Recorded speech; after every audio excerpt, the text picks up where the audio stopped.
Bad கேர்ள்ங்கிற படம் வந்து வெற்றிமாறனும் அனுராக் காஷ்யப்பும் சேர்ந்து இந்த படத்தை தயாரிச்சிருக்காங்க. டீசர் தான் பெரிய அளவில் நீங்க சர்ச்சையா இருக்கு.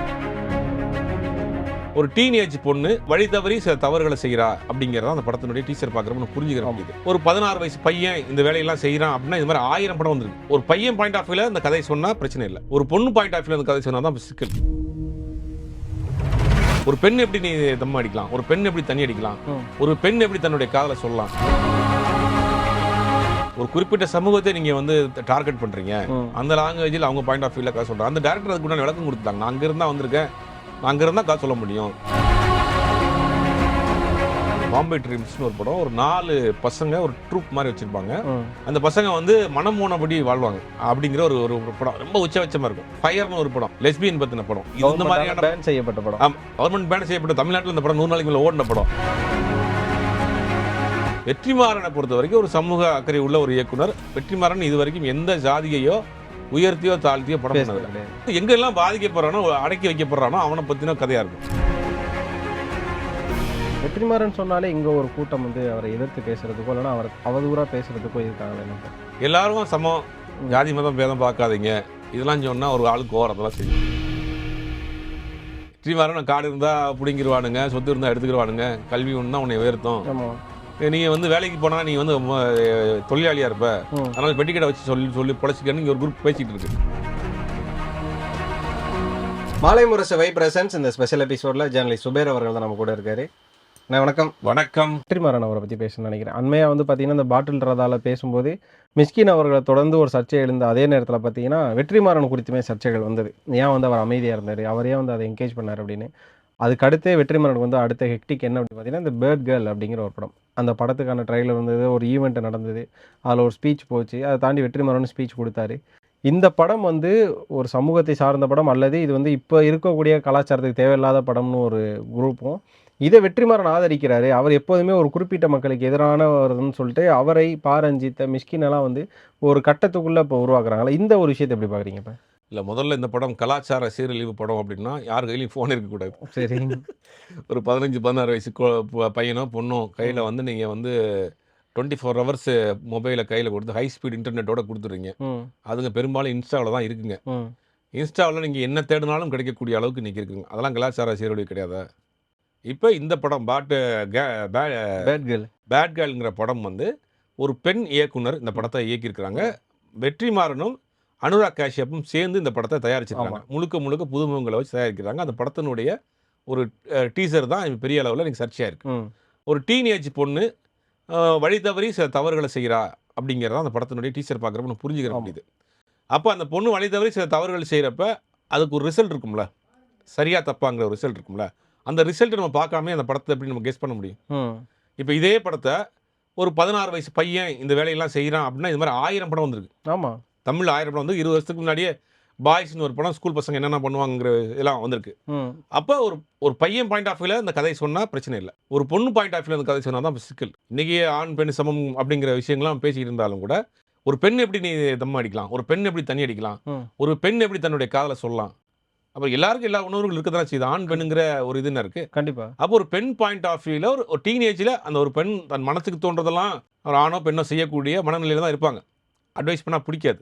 அப்போ அந்த மாதிரி செஞ்சுட்டு இருக்கப்ப ஒரு என்ன முடிவு வரும், இந்த மாதிரி நீங்கள் வாழ்க்கையில் இருந்தீங்கன்னா என்ன முடிவு வருங்கிறது தான் அந்த படத்துடைய கதையாக இருக்கும். வெற்றிமாறனை பொறுத்த வரைக்கும் ஒரு சமூக அக்கறை உள்ள ஒரு இயக்குனர். வெற்றிமாறன் இது வரைக்கும் எந்த ஜாதியையோ உயர்த்தியோ தாழ்த்தியோ படம் பண்ணது கிடையாது. ஒடுக்கப்பட்ட மக்களுக்கு எதிராக படம் பண்ண, ஒடுக்கப்பட்டனா குறிப்பிட்ட ஜாதி கிடையாது, ஒடுக்கப்பட்ட எல்லா ஜாதியும் இருக்கான். ஆமாம், பணம் இல்லாதவன் பூரா ஒடுக்கப்பட்டவன் தான், வேலை இல்லாதவன் பூரா ஒடுக்கப்பட்டவன் தான். அப்படிங்கும் போது எங்கெல்லாம் பாதிக்கப்படுறானோ அடக்கி வைக்கப்படுறானோ அவனை பற்றின கதையாக இருக்கும். கம்யூனிசம் சார்ந்த கதையாக இருக்கும். எல்லாரும் கிடைக்கணும், எல்லாரும் சமமாக இருக்கணுங்கிற ஒரு கதையைத்தான் சொல்வார். அப்படி உள்ள ஒரு சமூக அக்கறை உள்ள ஒரு இயக்குனர் எப்படி வந்து இந்த படத்தை வந்து ஒரு இந்த மாதிரி ஒரு பணத்துக்காக ஒரு அனாச்சாரத்தை கொடுக்கக்கூடிய ஒரு படத்தை எப்படி அவர் பண்ணுவார்? அந்த இதுலேயே நமக்கு லாஜிக் இருக்கு. இந்த படம் பண்ணி தான் அவர் வந்து லைஃப்பை ஓட்டணுங்கிற அவசியமும் கிடையாது. அவர் அந்த ஆல்ரெடி அவர் பிஸியான ஒரு இயக்குனராக இருக்கார். அப்போ இது ஏதோ ஒரு மெசேஜ் சொல்ல வர்றாங்க. படம் வரட்டுமே, படம் வந்த பிறகு நம்ம பார்த்துட்டு தான் அதில் வந்து விமர்சனம் பண்ண முடியும். ட்ரெய்லரை வச்சே கொதிச்சு எழுந்து வெற்றிமாறனுக்கு சாபம்லாம் விடக்கூடிய அளவுக்கு போகிறதுக்கு என்ன இருக்குது? இதில் என்ன விஷயம்னா அந்த பெண் வந்து ஒரு குறிப்பிட்ட சமூகத்தினுடைய பாயிண்ட் ஆஃப் வியூவில் சொல்கிறாங்க. அவங்கள இழிவுபடுத்துகிறாங்க அப்படிங்கிறது சிலர் குற்றச்சாட்டு வைக்கிறாங்க. அவங்க என்ன சொல்கிறாங்க, நான் அதே சமூகத்தை சார்ந்தவன். ஒரு படைப்பாளரை பொறுத்த வரைக்கும் அவர்களுடைய எழுத்தாளராக இருக்காருன்னா, இப்போ பார்த்தீங்கன்னா கன்னியாகுமரியை சேர்ந்தவராக இருந்தாருன்னா அந்த ஸ்லாங்லேயே தான் அவர் கதை சொல்வார். ஆமா. ஒரு தென் மாவட்டத்தை சேர்ந்தவராக இருந்தாருன்னா அவருடைய ஏன்னா அது அவங்களுக்கு ஈஸியாக இருக்கும். அந்த சாயல் ஈஸியா இருக்கும். ஈஸியாக இல்லை, அவன் சொல்லக்கூடிய விஷயத்தை அவங்க மொழியில் சொல்கிறப்ப அது ஈஸியாக போய் கனெக்ட் ஆகும். அப்போ மாரி செல்வராஜ் அவர்கள் சொல்ற மாதிரி. மாரி செல்வராக இருக்கட்டும், பாரதிராஜா இருக்கட்டும், எல்லாருமே அந்த காலத்துல இருந்தே அவர்கள் மண் சார்ந்து அவருடைய வாழ்வியல் சார்ந்த விஷயத்தோட கதை சொல்கிறப்ப அவங்களுக்கு வந்து ஈஸியாக கனெக்ட் ஆகும். அப்போ இந்த பொண்ணு அதே சமூகத்தை சேர்ந்த ஒரு பெண்ணாக இருக்கிறதுனால அவங்க பாயிண்ட் ஆஃப் வியூலேருந்து ஒரு கதை சொல்கிறாங்க. இது நம்ம படம் பார்த்துட்டு தான் அது தப்பாக இருக்கா, சரியாக இருக்கா, யாரையும் உண்மையிலேயே காயப்படுத்துகிற மாதிரி இருக்கா, சிறுமைப்படுத்துகிற மாதிரி இருக்கா, இந்த தப்பான விஷயங்களை எல்லாத்தையும் அதை என்கரேஜ் பண்ணுற படமாங்கிறத படம் வந்த பிறகு தானே சொல்ல முடியும். ஆனால் இங்கே வெற்றிமாறன் அப்படின்னு சொன்னோன்னே விடுதலைக்கு அப்புறமாவே அந்த பாட்டில் ரதா இன்சிடென்ட்டும் ஒரு முக்கியமான விஷயம். வெற்றிமாறன் சொன்னாலே இங்கே ஒரு கூட்டம் வந்து அவரை எதிர்த்து பேசுறதுக்கோ இல்லைன்னா அவரை அவதூறாக பேசுறதுக்கோ இருக்காங்களே என்ன. எல்லாரும் சமம், ஜாதி மதம் பேதம் பார்க்காதீங்க, கல்வி ஒன்று தான் உனக்கு ஆயுதம், கல்வியை கற்றுக்க, இதெல்லாம் சொன்னால் ஒரு ஆளுக்கு கோவம் செய்யும். ஆமாம், அதெல்லாம் கோவம், அந்த கோவம் தான். வெற்றிமாறன் காடு இருந்தால் பிடிங்கிடுவானுங்க, சொத்து இருந்தால் எடுத்துக்கிடுவானுங்க, கல்வி ஒன்று தான் உன்னை உயர்த்தும் அப்படிங்கிற கல்வி கற்றுக்க அப்படின்னு.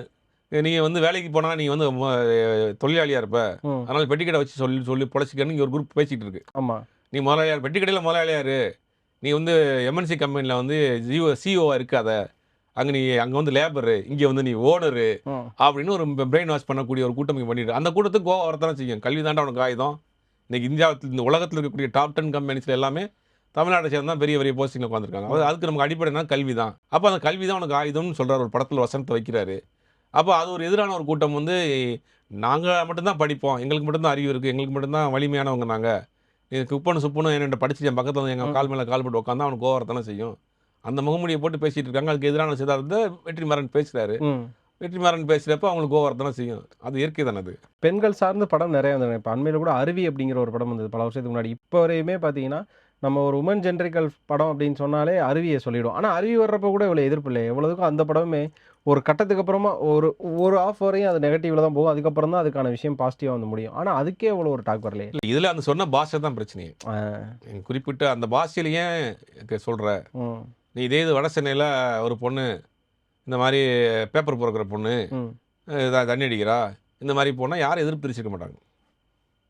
ஆனால் அது வந்து இது இங்கே எங்கள் பாஷையில் ஏன் சொன்னேன், அதான் இப்போ சிக்கல். இப்போ ஒட்டுமொத்தமாக எங்களை நீங்கள் வந்து சிறுமைப்படுத்துறீங்க அப்படிங்கிறது தான் இப்போ அவர்களுடைய குற்றச்சாட்டு. அது படம் வந்த பிறகு சென்சார் இருக்குது. படம் வந்த பிறகு தான் நம்ம வந்து படத்தை பார்த்துட்டு பேசணும். அதை படம் பார்க்காம நம்ம வந்து அதை வந்து விமர்சனம் பண்ண முடியாதுல்ல. இப்போ அனுராக் கஷ்யப்பும் வெற்றிமாறன் 2 பேருமே சேர்ந்து ப்ரொடியூஸ் பண்ணுறாங்க. அனுராக் கஷ்யப்புமே பார்த்தீங்கன்னா பெரிய அளவுக்குள்ள சினிமாவை பற்றின புரிதல் இருக்கவர் தான். அவருமே டக்குன்னு ஒரு விஷயத்த எதுக்கோ ஏனோ தானே ப்ரொடியூஸ் பண்ணியிருக்க மாட்டார்ல. அவருக்குமான ஒரு புரிதல் இருக்கும்ல. அப்போ இந்த படம் அவர் ப்ரொடியூஸ் பண்ணது வந்து ஹிந்தியில் மார்க்கெட் அதிகமாக இருக்கணும், சேல்ஸுக்காக பிஸ்னஸ்க்காகன்ற ஒரு கருத்தையும் சொல்கிறாங்களே. இது ரெண்டையுமே எப்படி பார்க்குறீங்க நீங்கள்? இல்லை, ஹிந்தியில் படம்னா அந்த படத்தை ஹிந்தியில் பண்ண போகிறாங்களாங்கிறது இனிமேல் ரீமேக் பண்ணலாம், இல்லாட்டி டப் பண்ணி பண்ணலாம். பட் இதை காட்டிலும் மோசமான படங்கள்லாம் ஹிந்தியில் இருக்குது. இதை காட்டிலும் கிட்டத்தட்ட ஒரு 25 வருஷத்துக்கு முன்னாடி பாம்பே ட்ரீம்ஸ்னு ஒரு படம். சரி, பாம்பே ட்ரீம்ஸ்னு ஒரு படம். ஒரு 4 பசங்க ஒரு ட்ரூப் மாதிரி வச்சுருப்பாங்க. அந்த பசங்க வந்து மனம் போனபடி வாழ்வாங்க அப்படிங்கிற ஒரு படம் ரொம்ப உச்சபட்சமாக இருக்கும். அதே மாதிரி ஒரு 25-30 வருஷம் முன்னாடி ஃபயர்னு ஒரு படம். இந்தியாவில் எனக்கு தெரிஞ்சு முதல்ல ஒரு லெஸ்பியன் பற்றின படம். இந்த மாதிரியான பேன் செய்யப்பட்ட படம். ஆமாம், கவர்மெண்ட் பேன் செய்யப்பட்ட. தமிழ்நாட்டில் இந்த படம் 100 நாளைக்கு மேலே ஓடின படம். ஆமாடி, தமிழ்நாட்டில் தேவி தேட்டர் 100 நாளைக்கு மேலே ஓடிச்சு இந்த படம். அப்படி படங்களும் ஹிந்தியில் இதை காட்டிலும் மோசமான படம் இருக்கும். இந்த மாதிரி படத்தை ஹிந்தியில் கொண்டு போய் வச்சு ஓட்டணுங்கிற அவசியம் கிடையாதுல்ல. அப்படி அதானே நான் முதல்ல சொன்ன மாதிரி இந்திய அரசால் தடை செய்யப்பட்ட படமும் இங்கே 100 நாள் ஓடி இருக்கு. இங்கே ஒரு நல்ல படம் ஓடும் அப்படின்ற கருத்தில் வர்றப்ப அதை தடை செய்கிறக்கான கூட்டம் இருக்குல்ல. அது பண்ண தான் செய்வாங்க. இந்த படத்தில் என்ன சிக்கல்னு அப்படின்னா, ஒரு குறிப்பிட்ட சமூகத்தை நீங்கள் வந்து டார்கெட் பண்ணுறீங்க. அந்த லாங்குவேஜில் அவங்க பாயிண்ட் ஆஃப் வியூவில் காசு சொல்கிறாங்க. அந்த டேரக்டர் அதுக்குண்டான விளக்கம் கொடுத்துட்டாங்க. நான் அங்கே இருந்தால் வந்திருக்கேன், நான் அங்கே இருந்தால் காசு சொல்ல முடியும், என்னுடைய பாயிண்ட் ஆஃப் வியூவில் தான் காசு சொல்ல முடியும் அப்படிங்கிறாங்க. இதே அவங்க எதுக்குறாங்க. இதுக்கு மேலே சென்சார் இருக்குது, அப்புறம் அதுக்கு மேலே வந்து கமிட்டி இருக்குது, எல்லாம் போயின பிறகு அது படத்தை பற்றி சொல்ல முடியும். எல்லாத்துக்கும் மேலே படம் பார்த்த பிறகு தான் நம்ம சொல்ல முடியும். படம் வெறும் ட்ரெய்லரை மட்டும் வச்சு நம்ம வந்து சொல்ல முடியாது. இந்த பொதுப்படை கருத்து அப்படின்னு ஒரு விஷயம் சொல்லுவாங்க. எல்லாமே ஒரு இஷ்யூ வந்துச்சுன்னா ஜென்ரலாக ஒன்று சொல்லிடுவாங்களா, அது மாதிரி இப்போ ஜென்ரலாக வந்து ஒரு கருத்து ஒன்று இருக்குது. அதை நான் கேட்க நினைக்கிறேன். இந்த படத்துக்கு விமன் டைரக்டர் அப்படிங்கிறனால தான் இவ்வளோ இஷ்யூ கொடுக்குறாங்க. இதே வந்து ஒரு ஆண் இயக்குனர் எடுத்திருந்தா இவ்வளோ இஷ்யூ வந்திருக்காது அப்படிங்கிற ஒரு விஷயம் சொல்கிறாங்கல்ல. உமன் டைரக்டர் ஆண் பாயிண்ட் ஆஃப் வியூவில் சொல்லியிருந்தாலும் பிரச்சனை வந்திருக்கு.